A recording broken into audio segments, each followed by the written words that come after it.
What's up, everybody? Welcome back to another episode of A Thinking Man's Podcast.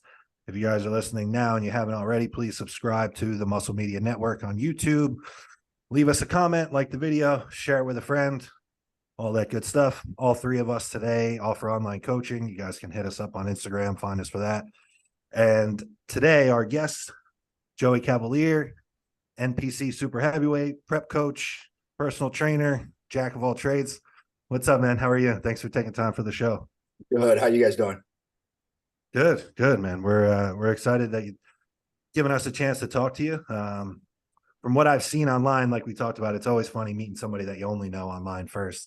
Yeah. But it looks like you approach your bodybuilding in a similar way that Tommy and I like to think about it. So it's always good to see somebody that just kind of clangs and bangs and has the muscle to back it. So for the people listening that maybe don't know your competitive history or where you're at, why don't you give us a little bit of a background? I know you've been kind of circulating the pro qualifying scene as an amateur now the past couple of years. So give us a little bit of a background, maybe how you started, who you've worked with, and where things are at now. Yeah. So I started bodybuilding when I was in the Marine Corps. I think it's got to be 2015. It's funny. I was actually kind of forced into bodybuilding. So I was just in the gym working out, whatever, on one of the gyms on base. And this guy's like, "Hey, do you know this coach, Perry Wooten?"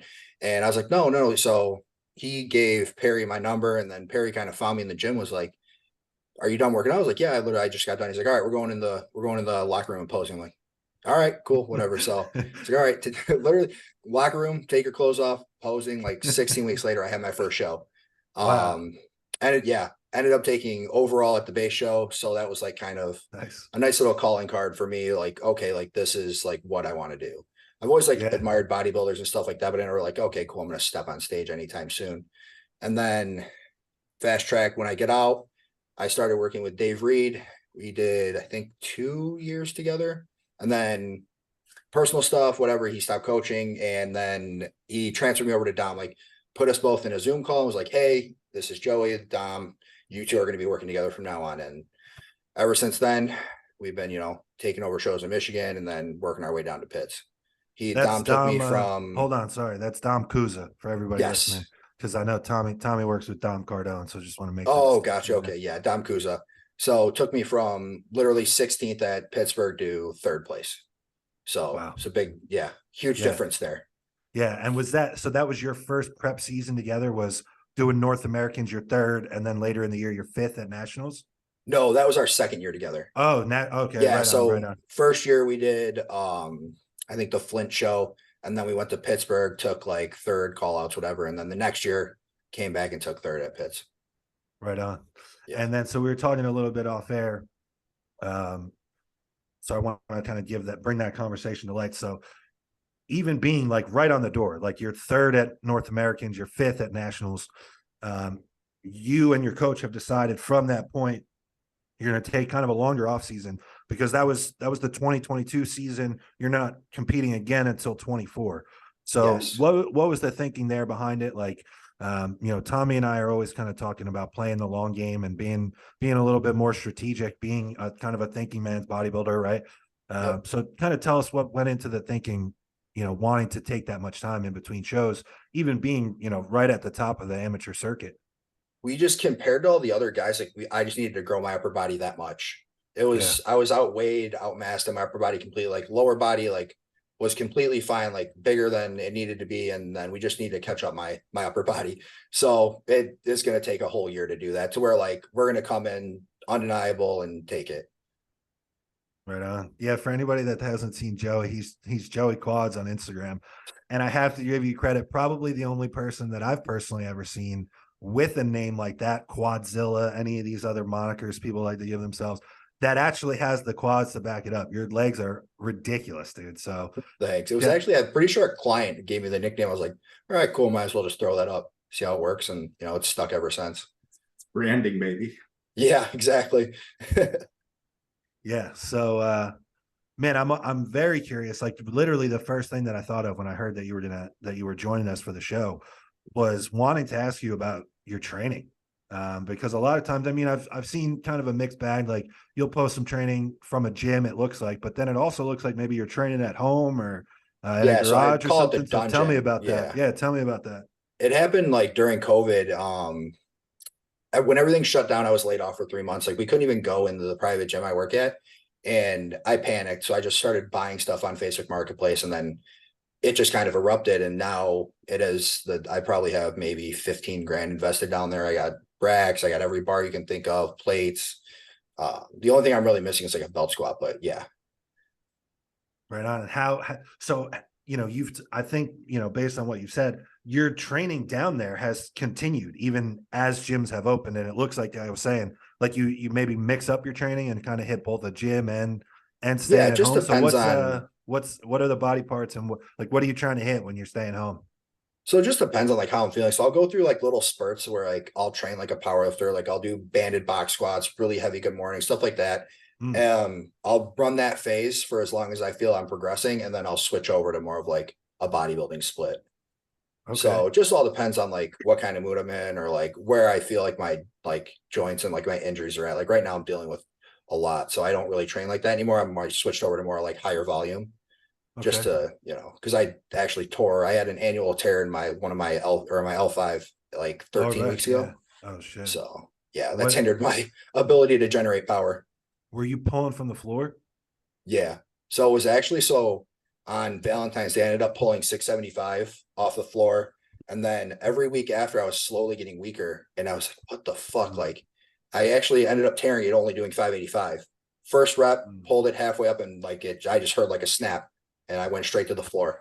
Christ, man. Jesus. Yeah. I remember seeing the video. I couldn't tell. I actually thought it was like something completely different, injury related. Like it wasn't a tear. It was like I thought it was like rhabdo or fatigue or something based off how you went down. So I don't think I actually knew what the injury was till right now. Yeah. Yeah. So CT scans and x-rays didn't really show anything. So the MRI showed a tear in my L5. And then we've been just kind of like, I was in a walker for like 4 or 5 days.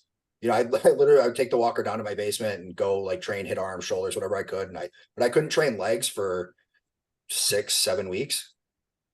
Let me ask you, being as leg dominant as you felt you were, you never want to go through an injury, but yeah, did it play in your favor? Do you feel like you came back and you're a little more balanced by the time you were training legs again? I mean, in that short of a time frame, not really, but it put into perspective like the training I need to switch over to. Interesting. Talk about that. What do you mean? Like lower body wise, like need to be more volume based, or? Yeah. So like the mass is already there. Like within that 6 weeks, I didn't lose anything but like a little fullness. But yeah, just switching over to like higher volume, and then stay away from like, because I would take like my compound movements, like heavy sets of like 1 to 3. Like for bodybuilding, that serves literally no purpose. That's just fun. Like I love fucking lifting heavy. But it just put into perspective, like, okay, I'm getting to that point now to where like, usually I'll get all my injuries during a bulk. I don't know why my body just doesn't handle like me being heavier. So just kind of switching my training over that way. Like adding in. So actually when that injury happened, I was training upper body 4 to 5 days a week. And now like we're only doing legs once a week as opposed to 2. So yeah. When you add so as far as your realization with volume and the type of training you need, how has that changed up your ideas around loading and like top set, back off set? Or are you doing just like 3 straight sets of a certain exercise and moving on? Yeah, so I'll do like feeder sets up to like my top weight, and then but I won't take it to like sets of 1 to 3 anymore. It'll be like 6 to 12, and then I'll do like a lower, like a back off set to like 12 to 15. And then like all my accessory work is like 3 to 4 sets of 12 to 15, or even like 25, just depending on the exercise. Okay. So even like in the sets themselves, you're kind of pushing the volume as well in terms of like these higher rep ranges. Okay. Interesting. I think that's what a lot of like training evolution is, like this merry-go-round, and you come back to like new ideas the longer you do it, the older you get. I mean, I think, Joe, you're north of 30, right? Yeah, I'm only 29. Oh shit. Oh, okay, shit. So you haven't hit the magical 30 yet. No, in October but it is the mileage adds up, not the years. I was gonna say he's got the mileage of a 30-year-old though, for sure. Oh yeah, I have hearing some of these numbers, bro. Yeah, I have I'm a 32, torn. and it's definitely the last couple of years have been like, okay, to be my best or to find my prime, I still have another 3 years to be my ultimate best.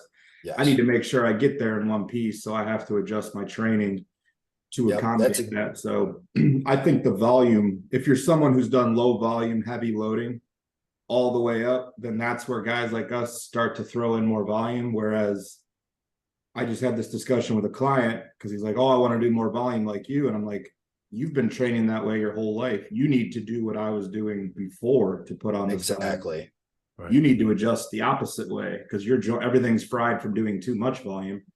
So it just matters like what you've been doing and like evolving from where you're at individually. Yep. That's like the saying, everything works, but nothing works forever.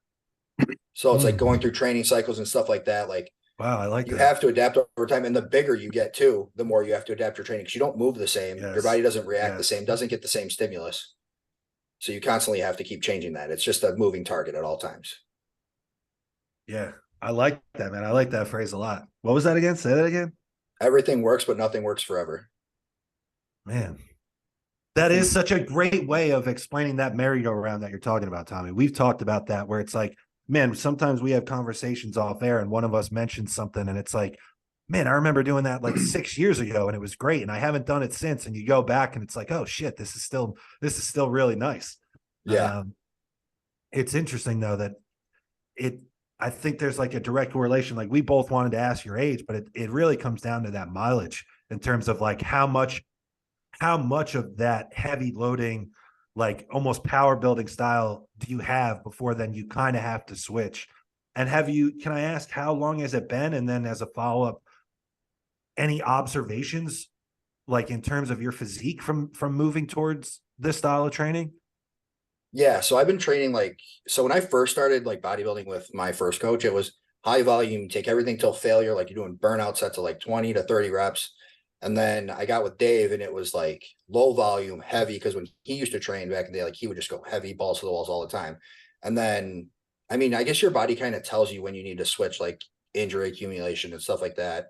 So ever since I started going higher volume, like I actually just sent Dom Kuza a video posing me like I was posing today and I sent him the video and my upper body's so much rounder ever since I started adding in the higher volume. Yeah, I had that think happen last off season where I got away from a push-pull legs rotation for the first time in years. And I went to more of a traditional bro split. And within like 8 weeks, everything was just rounder and fuller and the physique had more flow even in the off season. So that was like the first thing that was like opening my eyes to maybe push-pull legs works until it doesn't. And then you have to get off that wagon. Exactly. How long did it take you to notice like the roundness? I mean, it was within 8 weeks, but it was just, yeah. What's funny is I was doing less impressive stuff numbers wise, but it was just like when I was in the gym, I was framing. Like there was not long rest periods anymore. Exactly. The CNS wasn't getting hammered, so I could train more days per week, which meant food could be higher more days per week because of the training day food. Yep. So I just started to look at everything. I zoomed out and I was like, I'm eating more, which helps for growth. I'm training more, which means more blood's being driven into the muscle. I'm not smashing my CNS, which means recovery is probably improving, even though I'm training more. So, and then you start to look at different, like I've always been like Dorian. And I'm like, okay, I don't need to necessarily run away from that. But Dorian also got a lot of injuries towards the end of his career that probably ended him early. I can learn from his downfall and other guys like that and think, maybe if I make the switch now, I won't run into those injuries and I can keep progressing. Yep. Well, that's like the big argument everyone says about Dorian is like, if he would have switched to higher volume, would he have been better? But you'll never know, right? I guess it would depend by your theory, Joey. It would depend on when he decided to make that shift. If he would have done it at the end of 95 and then we never see him tear anything up, he might win another 5. Exactly. But bodybuilders are hard-headed and stubborn. So it's like, you don't want to get out of your highway too. Like he was a trailblazer, bro. Nobody could tell him anything. Nope. And that's like he was the trends. There was nobody before him to look at like he was that guy. And then Ronnie. And I wonder how much of it almost became like an ego thing. Like he was the spokesperson of this style of training. Like It was like you train like this and this is what it culminates in, you know? Like then you almost can't back away from it. It's built you everything. Yeah. Oh, But it's you gotta yeah, crash and but burn with that. it is something to learn from, being that we're still in a position to make that change and have that kind of like 2020 vision after the fact. It is a good I've experienced something similar, kind of just being able to do more work results in more, but it's because there was a foundation laid of like lower volume where every fucking rep of every set counted, because it was like it was going to leave you shaky and breathless by the end of it. Yep. And so when you're coaching, of course, it depends and it's based on the individual, but we all kind of have our staples too. So like, let's say you get a guy in his early 20s and he wants to be big. Do you still, I don't want to assume or speak for you, but what are your kind of staples? Do you still put guys back on that heavy duty style of training first and foremost? So I'll progress them through their first like 2 or 3 lifts will be pretty heavy. They'll be like super hard sets of 6 to 8 to maybe 12. And then their accessories, I do like a higher volume until I see how they react to that. And then we can start to make everything heavier. Or if they just keep progressing, I keep it that way. So just like you said, it all depends. Like I have like my staples for each lift or like for each day they have, but it all depends on, their training age, their muscularity, their stuff like that as to like how hard they can go or how hard I let them go. Yeah. Are you programming the base compounds in there for younger? I mean, I think those need to be the foundation. I mean, I was picking up a barbell from age 16 onward, and I still do. And I'm actually like coming out of this prep. My goal is to squat every single week with a barbell on my back, just because it's something that I got away from. I definitely bought into the fact that like, oh, I'm a taller guy with longer femurs. Squatting doesn't work for me, but I think that was a cop out looking back. I just didn't want to squat. So I'm going to force myself to get good at squatting and make it work within my programming. Yeah. I just have to see how they're moving. If I can trust them, like doing those compound movements, like my online clients, they're sending me videos every single week. It's like, so I can see like, okay, if there's any dysfunctions, if there's anything that we need to work on before I put them under a barbell, then, I progress them to that. I can't just like assume they know how to squat. Right. And then they go and get injured, or assume they know how to deadlift, and they make the same mistake or get injured like I did. So depending on like their videos and stuff like that, or if I know they're like a seasoned lifter, like, yeah, I'll definitely throw those compounds in 100%. And so I know that you're saying like these 1 to 3 sets, sets of 1 to 3, I should say, are pointless in bodybuilding. And I've made the same point probably on the show. I'm sure I've said it on my Instagram or whatever, especially about a single. But then seeing how thick you are and how much muscle you have, it would be silly to see you and say, oh, well, a big part of his training doesn't do anything or it doesn't work. So do you feel like laying that kind of strength foundation kind of carried over to being a better bodybuilder and a bigger bodybuilder? Yes, definitely it did. But my thing was, whenever I would go into like a different phase of training, or if I would start one of those phases, it was like I was almost starting from the ground up, because once you switch to the higher volume, you lose a lot of that power output. So when you go back to that 1 to 3, like, yeah, it does build density, but I don't think the risk is worth the reward, especially for like a lot of my online clients. Like I've trained that way for so long. Like I know my own body and I know what it can tolerate. I don't know if these guys are going to get hurt doing those 1 to 3 sets. But yeah, I definitely, like, you can tell like in like my lower back and like my erectors, like they're thick for a reason, right? Doing heavy rack pulls, heavy pulls from the floor, heavy good mornings. But it also does create a lot of dysfunctions, and as far as muscularity is concerned. And also, man, I'm not in the business of talking about other men and their ass, but your glutes are insane. Your lower body is insane, period. But your glutes, even in the off season, we've seen you post photos. I think you said at 280, and they're like densely striated, even through the off season at a new heavy weight. And you're talking about all the heavy pulls from the floor, heavy rack pulls. I think there's a time and a place, and as a general rule, I think some of those moves get done very poorly by bodybuilders. Yes. But the result of it, I don't think you can deny it. No, like that, you it can't. leads Like over to what it looks like when you're in shape. Yeah. So how I've squatted like my whole life was like wide stance. Like I could never do narrow, just because like in high school, I took a helmet to the outside of my right ankle, and the inside of my ankle hit the ground, ended up like snapping like 2 or 3 tendons. So the ankle joint like doesn't slide past, it locks up. So I have to like really externally rotate.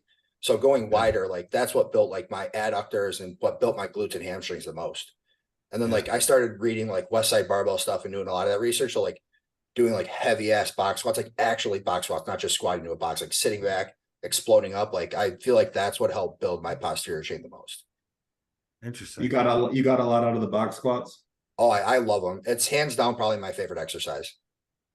That's fine. I must have knew we were going to have you on because I just watched West Side versus the World like 48 hours ago. And I'm like, dude, those dudes were onto something. I know I'm a bodybuilder, but fuck, they got after it. Yeah. So my theory as far as like bodybuilding is concerned is like, I tried to translate as much as I could from West Side Barbell and powerlifting into bodybuilding. And that's what's going to like using bands, like not fucking reverse bands, like actually banning your exercises. Like I've been doing that shit for years, and now it's like kind of just coming into like the social media limelight. But like banded good mornings, banded box squats, banded deadlifts, like any way I can make an exercise harder, I was going to do it. And that's what those guys were doing. I was just translating it to bodybuilding by hitting it for higher reps. Interesting. I mean, it's a logical approach. Yeah. And, I mean, the a results lot are of these there coaches too, are so- scared to program because they don't understand like the band resistance and stuff like that, or like how to actually program to get the most out of it. Like, it's like, okay, throw like a heavy band on and then we'll see what happens. But you have to understand like the strength velocity curve and throwing bands on, or like what percentage they need to be as far as like hypertrophy, which was like kind of an experiment I went through in my basement. What bands are going to get me the amount of reps and tension that I need. Interesting. Well, that proves the point too. I mean, it's almost a prerequisite that people, listening to this, you hire a coach that walks through the fire. I mean, I couldn't accept a program for many of my coaches over the years if I didn't know they had been putting themselves through that shit. You're just not going to get the buy-in. Exactly. I said this when I was on Dom Kuza's podcast. Dave Reed told me this one time. He's like, knowledge without mileage is bullshit. And it's hands on like one of my favorite quotes. Down, man. You're dropping them. Yeah, I'm gonna need to watch this again and take notes. Yeah, like why would you hire a coach if they're like some 130 pound skinny little fucking kid or have like no muscle tone? It's like that's like my biggest pet peeve is like, I don't know, like, yeah, they might have a personality, but they haven't built themselves any kind of structure, muscle, like haven't got themselves shredded. So how can you even listen to them? I saw some just like, generic, like motivational IG clip earlier today, but it's exactly what we're talking about. And it hit true. It's like, if someone is not living the life that you want to live in this journey of yours, what they have to say, whether it's criticism, advice, opinions, it means nothing. It means nothing. And our industry, more so than most, I think, gives a voice and like credentials to people that have done nothing to earn them. Like people, when I see kids in my gym, like there's a bunch of these influencer kids in my gym, and look, I have to film in the gym sometimes. I make a podcast, I sell online coaching. But like when these kids that are legitimately 175 pounds are talking about the best ways to put on muscle, it's like, hold on a second.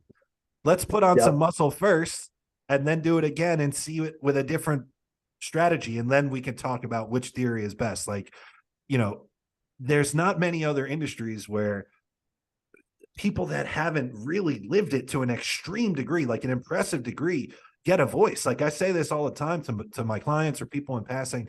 I would not take financial advice from someone that was dead broke and in debt. Like that just is an obvious thing. And I think anyone can relate to that. But then in bodybuilding, it's like, man, I have people that come to me and they're working with a different coach and they're like, well, I want to be a big open pro. And, I just want to be as big as possible. And, I'm like, well, who's your coach? And they're like, oh, he's this physique pro. He's followers. And it's like, what are we talking about here? What are we thinking? No. And you see it all the time with like people who like compete once, or like powerlifters who compete once in a meet and like, oh yeah, I'm going to go be a coach, or like these guys who have no idea how to post. Oh, I'm going to go be a posing coach. Like, oh, okay. Like good luck getting clients when you have no idea what you're fucking talking about. Like you maybe had 1 or 2 clients that you've helped out of your buddies, but I mean, you got to start somewhere, but put yourself through it first, like experiment on yourself first. And then you can translate that to your clients, like if it works or not. Yeah. Was your first pro qualifier in 2017? No, I've been doing pro qualifiers ever since I started training, or ever since I started doing bodybuilding. So even like I wasn't ready by like fucking any means. Like I weighed in my first national show at like 180. What was there's a side by side on you just posted on your profile. Which year of North Americans was that? That was 2017. Okay, You're so 187.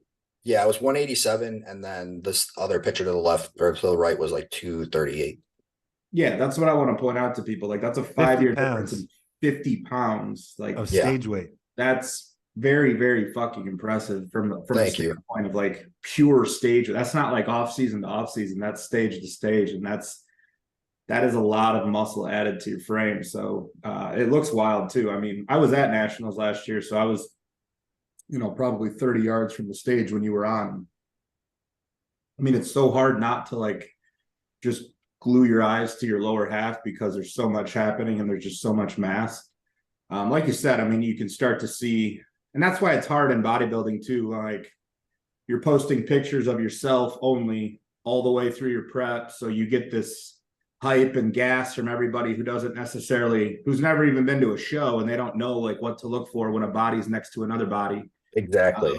And that's why ultimately you need to compete to see where you're at. Like, where are you lacking next to other guys? That was what the biggest thing for me was. Part of this year is like, where I need to see how I look next to other bodies. Like, where am I? Like, oh, my chest needs more density. Okay, I wouldn't know that without standing next to a dude with a huge chest. Yeah. And that's like exactly how it was for me. Like every year, like I did nationals, even though I wasn't ready, it was like, okay, this is how much further I need to go. This is how much further I need to go. It just like kept fueling me for kept fueling the fire for like my training. And now we're, top 5, just knocking right at the door. So it's only a matter of time. Now let's talk about it, because we were talking, I think off air we were having this conversation, but you recently kind of pulled back. You and your coach Dom recently kind of pulled back for a little bit of like a hold period here in the off season. But prior to that, you were kind of at peak off season or peak mass. Yeah. So tell us, what were you weighing? What was your general experience like being that big and that heavy? And then I need to know what about were you eating? Like what roughly was it like? So I peaked at 284 before we dropped. And you're for the audience, how tall are you? 5'8". 5'8". So that's a fucking enormous bodybuilder, dude. Yeah, it was not like comfortable by any means. Like swollen ankles, sleep apnea through the roof, like falling asleep driving. Like it gets bad. It gets very uncomfortable. Like you can't find clothes anywhere. Like, I mean, I had to order all my 4 to 5 XLs. And then food, I think, was around 55 or 5,600 calories with like maybe one cheat a week. That's all. That's every day. Every day. So no change on rest days. No, we didn't pull back any day. Wow. Do you have what type of metabolism do you have naturally? Are you quick? Are you medium? When I was in high school, I was super fat. I mean, but now ever since like I started bodybuilding, it's pretty quick. Like even eating 50, I think right now calories are still like 48. And I dropped like 14 pounds since then. Like I'm only 270 now, but 4,800, and I'm staying pretty stable. But cardio is so low. Cardio is like 800 calories a week. You burn 800 across the week? Yeah. Yeah. I mean, have you ever run into digestive issues with pushing food and body weight? No. At the end, I was getting like a little bit of like acid reflux, but nothing too crazy. Like nothing I couldn't manage. But I'm pretty good with like taking like my digestive enzymes, my greens powder, like throwing in some like sauerkraut or whatever when I need to help.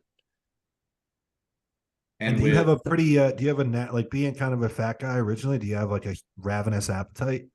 Oh yeah, I could eat for fucking days. Really? Yeah. Yeah, I went and had like a cheat meal with Dave, and I was eating sushi, and he was like, the only person I've ever seen eat this much sushi was Fuad.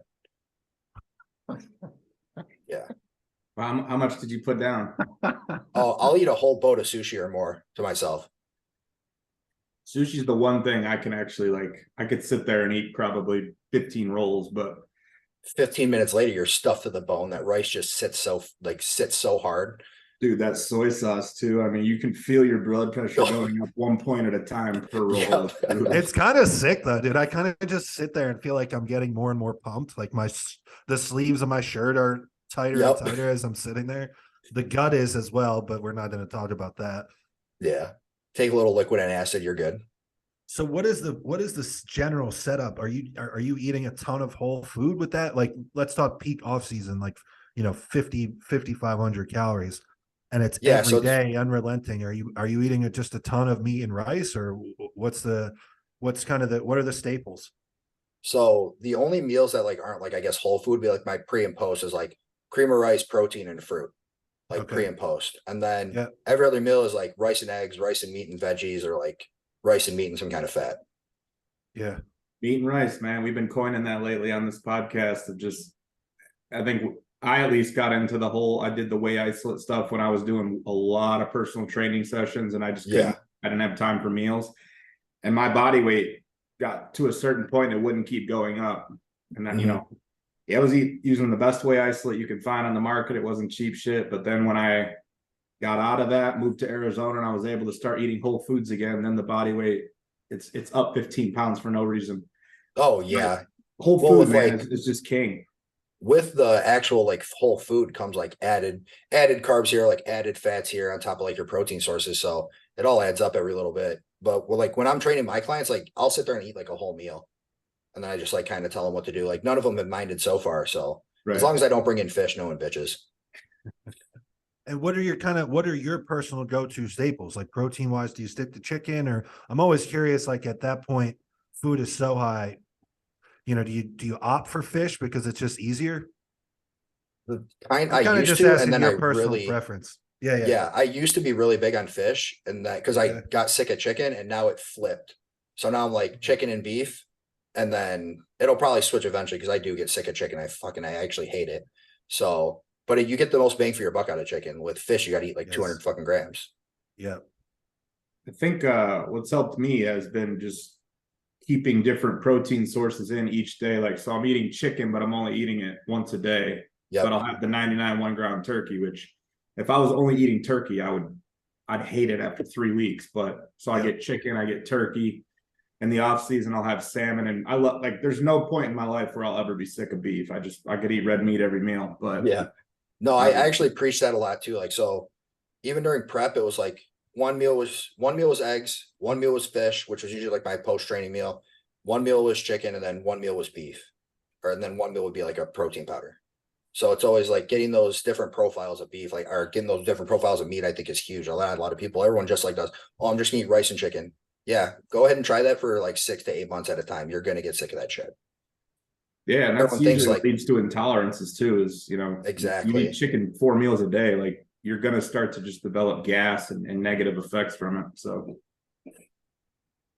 yeah, I'm doing my best. I'm trying that experiment. Just recently, I've had to start doing white fish just because sometimes I cannot stomach the idea of chewing all that chicken. So I'm kind of getting there. What fish are you using? I've been using a lot of cod fillets. See, I got to the point where I got so sick of fish, I was doing orange roughy just because like it tasted so much better. Really? Did it just run through you, cod? Though? What? Did it just run through you though? Or no? Not that I noticed. No? Some people kind of get kind of a wild, like almost like diarrhea response to that. Oh, no, never. I just saw a reel about that. Victor Martinez was saying if you're eating orange roughy more than once a day, you're leaking. He doesn't care what you say. I can honestly say I do have I have an iron stomach. I can eat pretty much anything and like have no intolerances. Like I've never noticed that. Man, you guys that were eating that for months. You guys that were chubby in a past life, I feel like in terms of the things that could be uncomfortable in getting really big, you guys kind of have a built-in advantage. Like appetite and having an iron stomach, like. Oh yeah, I'll go smash like cheat meals lately. A lot of them have been kind of like McDonald's, and like I'll take in like a double quarter pounder, 3 double cheeseburgers, and like a McCrispy and a large fry, and be completely fine the next day. Man, you and Fuad are just on the same wavelength when it comes to cheat meals, huh? You got the works. McDonald's and the sushi. How inflammatory do you so you have your base foods and your base off season? Do you get, you have your free meal. What is free meals, like once a week? Yeah. It's usually I'll do it like the day before leg day. Okay. Yeah. And then other than that free meal, which might be McDonald's or something inflammatory, you're keeping it clean other than that? Yeah, I don't deviate from anything like family events or going anywhere. Like I'm packing a meal all the time. Yeah, Right. it looks like you're Yeah. all in, so no surprises there. Yeah. I mean, you have to be if you want to get to the top. I don't Yep. care what anyone says. Like it's either the 80-20 rule. Like I hate that shit. Like, I mean, Gen Pop clients, like, yeah, go right Yeah. ahead. But like, if you're competing and trying to get to a high level, like that shit don't fly. Yeah, I just have always felt like there's a direct correlation. Like however big your goals are, you need to be that all in on it. Like if you have super Exactly. high goals, you need to be the most dedicated person you've ever seen. And Yeah. if you have, I want to be ripped for summer, I want to look good at my wedding, like, well, then there's room for flexibility because you're not looking to be much better than average at that point.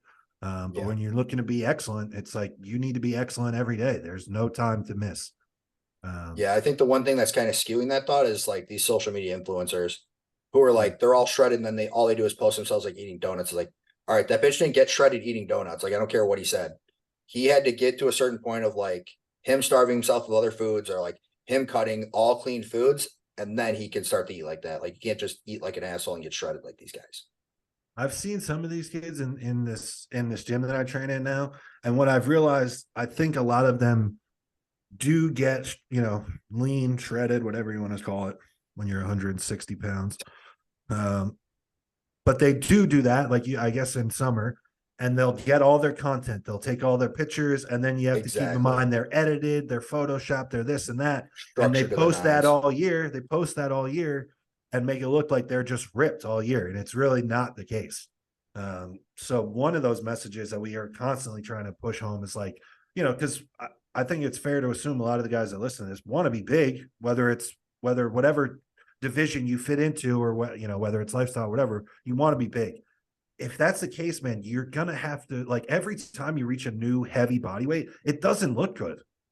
Like you Doesn't have feel to good. just live in kind of just a bigger, shittier sack for a little bit. And Yeah. then eventually it looks better. Um, but I am curious, hearing that you're eating as much as you eat, you're as big as you are. Do you mind, do we talk PEDs a little bit? Yeah. Go right ahead. Is there insulin in play? Because that's just a fuck ton of food every day. Yeah. I You honestly using try like not to use it as Atlantis or much. Sorry. okay? What was that? I was gonna ask, are you using Atlantis like a longer acting, or do you stick with kind of the rapid stuff? No, I've used Lantus before. Like, I've actually tried like just Lantus and I've tried Lantus and Novolog. Like, I've tried stacking them both. Like, but Yeah. I don't try to use it as much as like I'm supposed to, just because I don't want to be like dependent on it.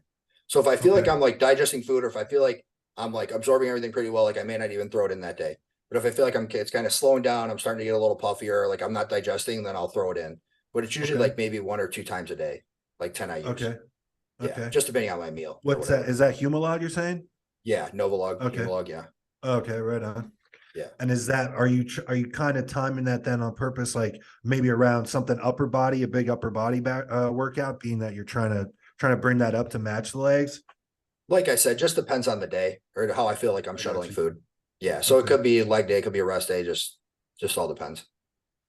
What is how does growth work for you? Where I you was keep just that gonna around? Yeah. I'm only like right now, since we're like kind of we pulled back on everything, just like 4 IUs right in the morning. Okay. Yeah. But And like then what if we're about like peak mass if we're though? 8 to 10.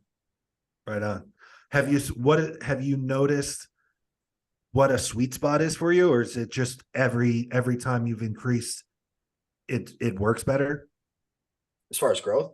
Yeah, like have you hit a diminished return point? Like have you gone to 12 or anything like that where it's like it's not worth it anymore? Yeah, I mean, after 10, you don't really notice that big of a difference. Your fingers just get way more swollen. But as Yeah, far as like growth is concerned, like I didn't notice a difference. yeah. And then any issues with the blood sugar? I mean, I guess most of the time you're not even we lost him. Damn. He was like, man, I don't know if I want to answer the drug questions. I don't want to give these guys my secrets. No, but that's pretty much on par with, I would say, any supers that I know is that Yeah. eight IUs seems to be 8 to 10. Yeah. He just hit us back. So let's All right. see what he hits us back with.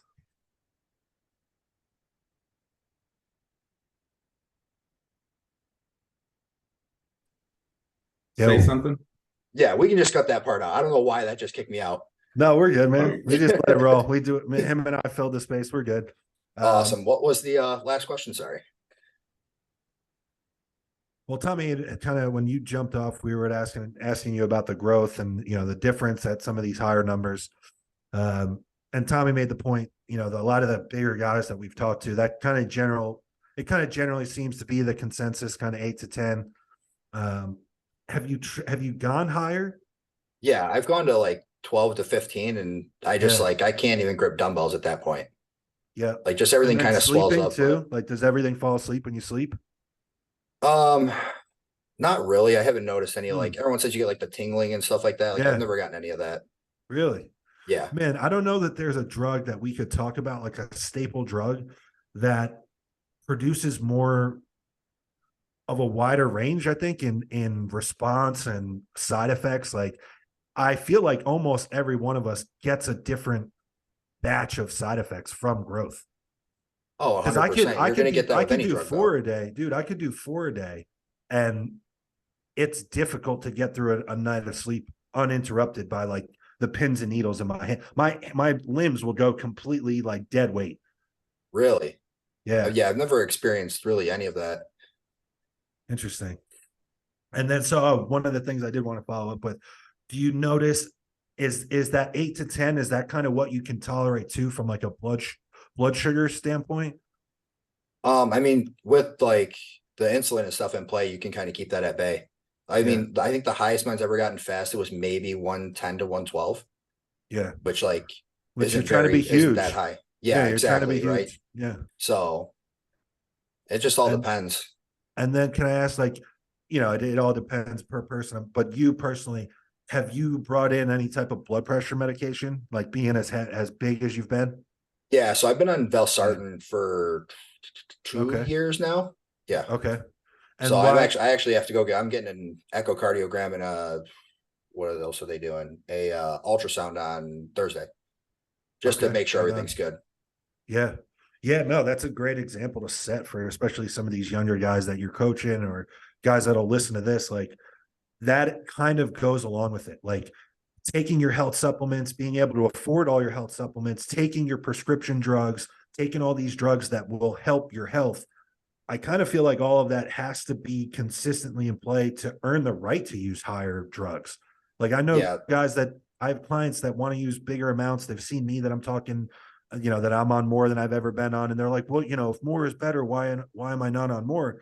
It's like, man, I can't even get you to send a check-in on time. Like, how can I expect that all of these other things are in play and then it's not going to be a serious risk for you? Like, can we nail all the other aspects? And I know this sounds cliche and like I'm an older guy, but truly, like, that is the big gap to bridge. If you're going to have a run that you really put your foot down on the gas, you need to have all this other shit in order. You need to be checking your blood pressure and doing things to manage this so that, we are pulling the trigger on a big risk. We need to do the things that make it not such a big risk.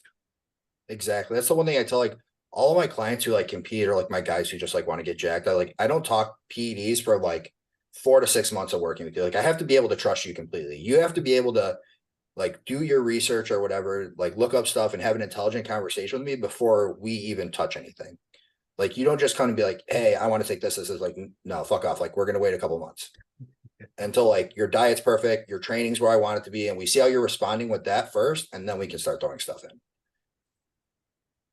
Yeah, no, everybody wants to put the cart before the horse, which is a total, shift from where I was in like 2010, 2011, 2012, when I was like around a lot of bodybuilders for the first time. And like, I wish, and I think social media has kind of really muddied this up, but I wish the same hierarchy of respect.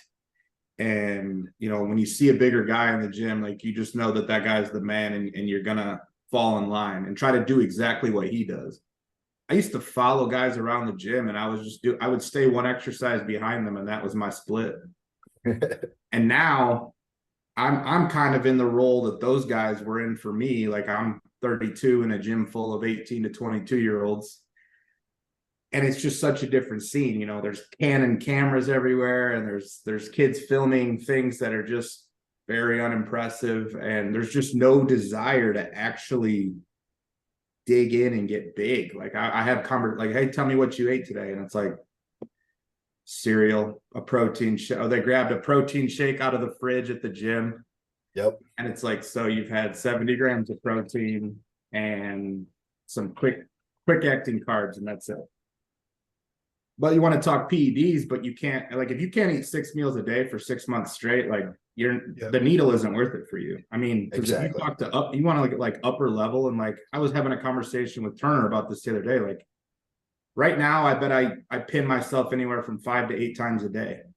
And that's not because I'm using crazy doses. That's just like you get these 100 milligram per cc concentrations that you use in prep, glutathione, BPC, growth hormone, and like all that shit adds up. That's a different needle every time. Like there isn't any to pay when you talk about climbing the ladder and wanting to be a top national level bodybuilder and earn a pro card.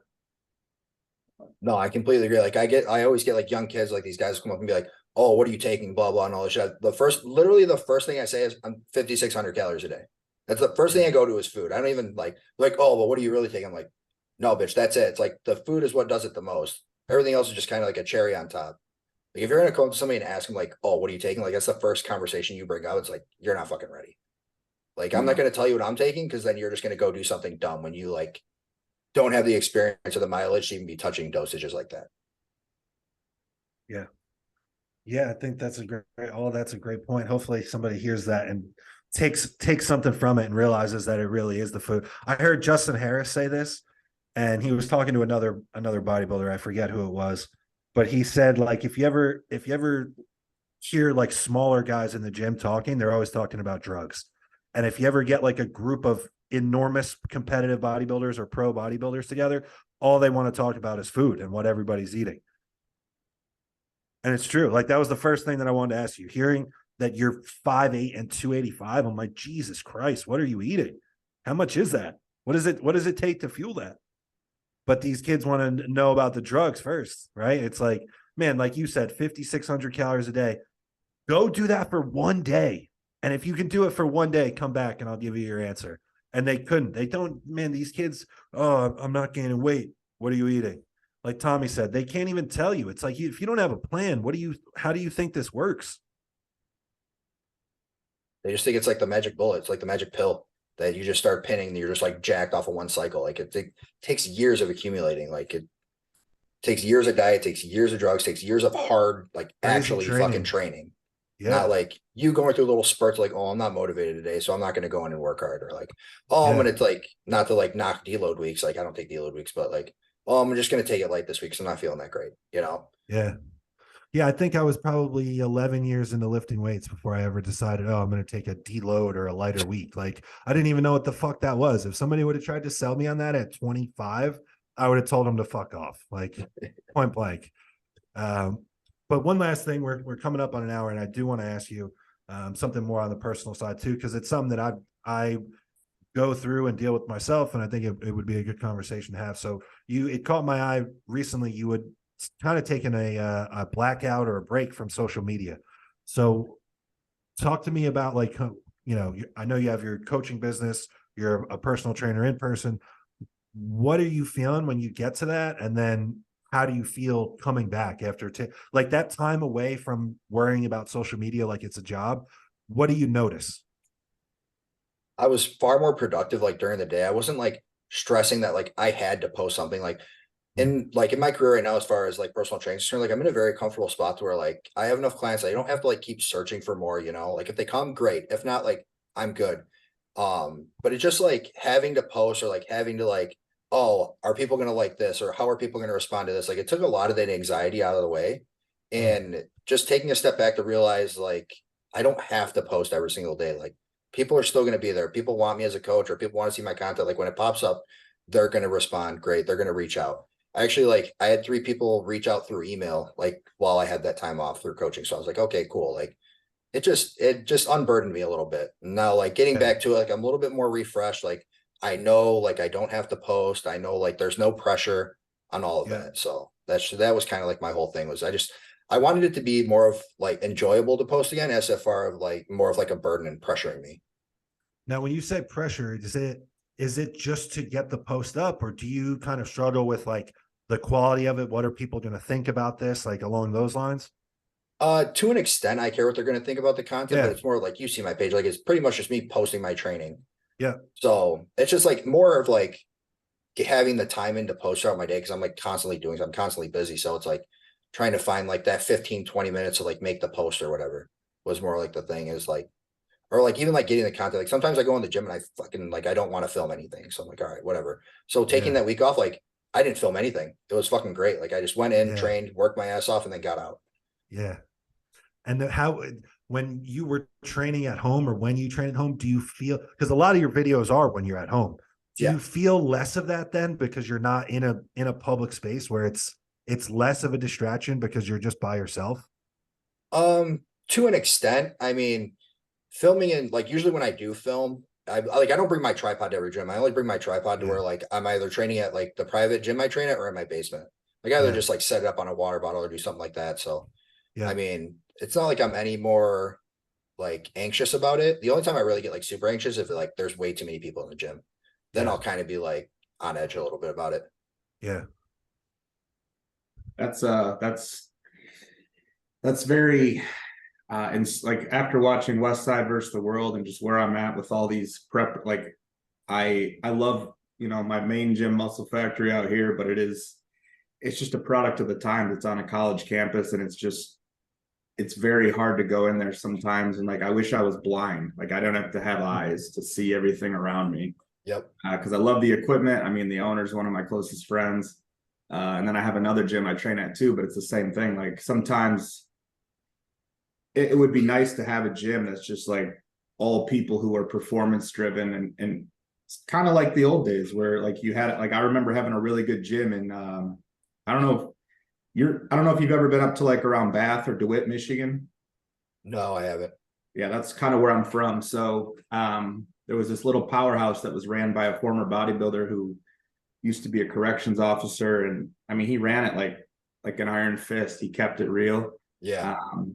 And that was just a really fun gym for me to train in when I was 19, because there was just not even all competitors. It was just like dudes that worked manual labor who would come in after 12 hours and bench press or leg or just do as many, you know, heavy exercises as they could in 2 hours. And I missed that because now it's not that environment. Only in a few select spots in America, I feel like everyone's got that one little cubby of a gym that's still a gym. And Yep. now it's very much it's a production. Yeah, exactly. Like that's why I drive like the gym I go to, like mainly RTB down in Lincoln Park, is like as Yeah. old school as it gets. There's no AC, it's just all fans. Like it's just people getting in there and getting after it. It's all steel weights, like all old school. Like there's nothing new in there. Like makeshift dumbbells up to 220. Like it's great. oh shit, Yeah. So it's like you just go in there, you get your fucking work done. And it's all people in there fucking working hard. It's not like there's none of the, like no one in there has a fucking tripod or anything like that, like bullshit, and they're being filmed, you know? Yeah, hell it's a yeah. Do you solid feel like gym. I've been there Dorian one Yates? time. You feel like Dorian Yates walking into a gym like that? I love old school fucking gyms like that, man. Oh, I yeah, feel I'll like take it that. changes my mentality a little bit. Like I try to have the same mentality to a degree, but like you can't help but feeling like a little more juiced up when you walk into a place like that. Almost like you got to kind of earn your stripes in there, you know, like everyone else is going to be training their balls off. Yeah, no, literally, yeah, that's how I go in. Like if I'm like hitting like a really hard leg day, like I let everybody Yeah. know, like, okay, cool, like I'm about Yeah. to go fucking heavy, like watch Yeah. this shit, you Yeah. know. Yeah. Hell yeah. But Right yeah, on. I'll take that old school like Cybex and like Atlantis equipment all day over this new shit. Oh yeah, dude. Cybex, all of the Cybex stuff, especially some of like the nitro stuff too, like the leg press, that pull down, all of it. Man, Yeah. they had it right fucking 30 years before any of this shit. It was actually funny. I went to use And like the old Strive school. too. I give Strive Yeah. credit because they were prime before prime. Yeah. They have a couple of those in there. I actually went to go use like the pullover, and it was funny. I didn't fit in it. I was like, fuck, I really wanted to use this. And like my foot, it would kept hitting my lats on the way down. You were annoyed, but also you were like, fucking right, I can't fit into Yeah. this. Earn this. Yeah, hell yeah. Well, all right, man. We'll let you go, man. This was an awesome hour. We appreciate your time. Oh, of course. Thanks for having me. anything that you want to plug before we go? I mean, I know that we talked the coaching, the personal training stuff, but anything you want to plug or give a shout out to before we let you go? No, I'm good. You can reach me at Joey_quads or Coach Cavalier. And that's pretty much, those are the easiest ways to reach me. Yeah. Yeah. It's a good page to follow too. I think any bodybuilder should be following your page just for the training stuff, if nothing else. I And to see appreciate that. like Thank what you. it looks like in the, what it looks like to grow this foundation. I know we talk training and it's, you're at a point where it needs to shift a little bit away, but you spent 10 years probably doing it another way, and the results speak for themselves. So we appreciate the time, man. We wish you luck with the businesses too. And so for Tommy Styles, for Joey Cavalier, I'm Joseph PIRCHER. This was a Thinking Man's podcast. Until next time, guys, we are out.